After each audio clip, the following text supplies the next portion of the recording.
Hi, my name is Michael Seiler, and I'm here to share with you the results of a study that we published in the Journal of Real Estate Research. The title of our paper is Toward an Understanding of Real Estate Homeowner Internet Search Behavior, an Application of Ocular Tracking Technology. So that's a lot. Let me back up and tell you what we're doing here. So we know that people nowadays are searching for homes differently than they used to in the past, and a lot of this is due to technology. It used to be the case that if you wanted to search for a home, you would go into a real estate agent's office. They would sit you down, they would pull listings off the MLS, the multiple listing service, and you would talk about the homes that you might be interested in. They would learn of your tastes and preferences right there in the office. Nowadays, what agents will tell you is that people come in and they've already searched for the type of home that they're interested in on the internet. And so what that means is it's becoming increasingly more and more important for real estate agents to create a good web page for the properties that they hope to sell. Because if they don't produce something that's eye-catching, the home buyer is going to come in with some ideas of what property they want to look at, and your property won't be one of them. So our study is trying to figure out, how do people look at homes on the internet? What are they paying attention to? So the way that we designed our intranet is we said, let's put a number of homes for sale on the market, and these are actual homes in the actual marketplace that we live in. And we are going to make sure that the pages are consistent so that we can compare results across each home that's being searched. So what we're going to do is we're going to have 3 sections of this home page. And the first section is going to be a photo of the house. This is a curb appeal photo. And then we're going to have property descriptions. This tells you square footage, number of bedrooms and bath, what year it was built, that type of thing. And then below that, we're going to have a section called agent remarks. So there have been a couple of studies on agent remarks. And basically what that is a chance for the agent to tell you something about the home that presumably you're not going to get from the photographs or the description. It's their way of catching you, right? To throw out that line and try to reel you in so that they will entice you to actually see the home. Because if you don't actually go out and see the home, no one's really going to buy it without walking onto the property. Still, the internet is the first place that people search to get information about the property, and not having a proper web page presence can rule you out of the discussion right from the get-go. So we use ocular tracking technology.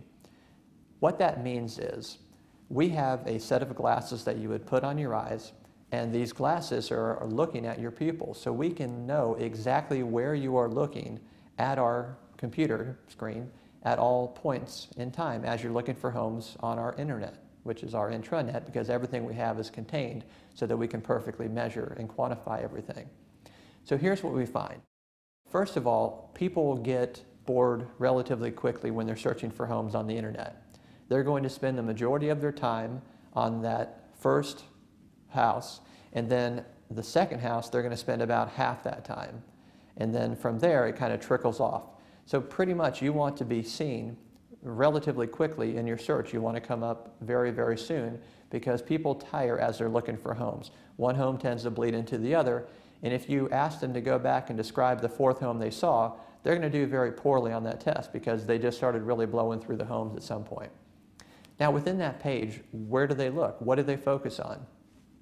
Well, the number one thing they focus on the majority of their time, and they almost always go there first, is the photograph. So you have to take a really, really good photograph of that curb appeal of the home. And if people look at that curb appeal and they say, I just can't see myself living in that house because my first reaction is, then they're going to move on. They don't care about the price, they don't care about the number of bedrooms and bath, they don't care about anything else you have to say about it. They're going to want to walk away. So it's so important for a real estate agent to have a great curb appeal photo. Of course, it's great to have a master bedroom, a kitchen, it's all important to have those good photos as well, but we cannot underestimate the curb appeal photo, which is almost always what you see first when you go to a website and see a home.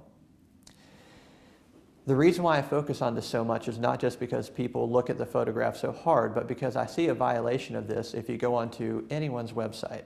You'll see photos that are taken in the rain on a rainy day as opposed to a sunny day. You'll see photos with cars parked in front of the house or a boat that is in the yard. What you really want to do is you want to clean that yard up, you want to mow the grass, you want to make sure the landscaping's good. Take your photo as if you're trying to sell the home based on that photo, because what we learned is that if you don't take that approach, people won't be coming out to see the home. It's that important. So we know that the curb appeal photo is incredibly important. What comes next? Is it the property description or is it the agent remarks? And what we find is that after people look at that curb appeal photo and after they look through the photos of the home, then they'll go to the description of the house and they'll look at that and spend time reading about it. A distant third, and I mean a distant third, are agent remarks. Now there are a lot of hypotheses as to why the agent remarks are a distant third. And we didn't test this directly in our paper, but some things to consider is that the agent remarks, of course, they're oftentimes not accurate. They're blown out of proportion. They use industry terms that don't really mean what they sound like they mean. For example, cozy doesn't mean that you want to warm up by the fireplace with a blanket and a book. Cozy is code for small. Okay? So it's been argued in these other papers that the real estate lingo is so far overreaching that a lot of people ignore it altogether.